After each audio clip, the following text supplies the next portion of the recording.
لا تسلني عن ربيع فر منه الزهر،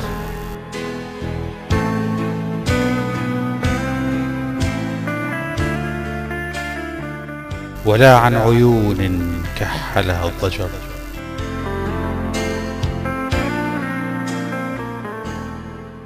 يقولون جميلة كالنجمة وحلوة كمياه المطر،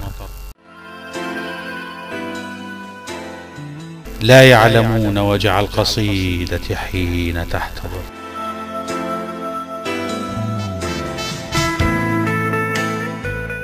لا أستطيع أن أغير التاريخ ولا الشرائع ولا البشر،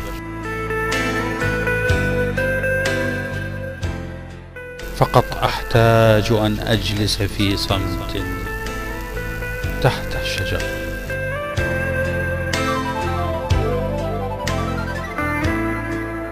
أحتاج أن ألعب تحت المطر،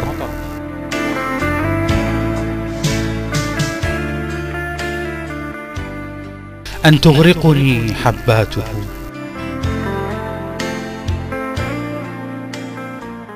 فأهديه خصلة من شعري وأعدو خلفه فيحاكيني وأحاكيه.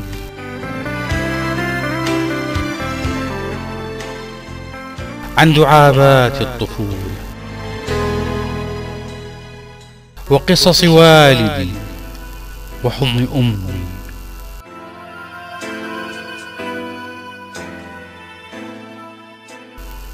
ومناوشات أخوتي،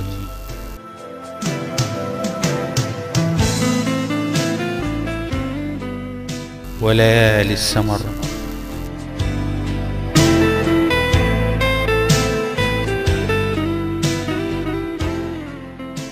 أحتاج أن أكتب وأكتب لهديل الحمائم، لسنابل القمح، لأعشاب الجبل. أريد أن أنحت ملامحي على صفحات المياه، لكنها سرعان ما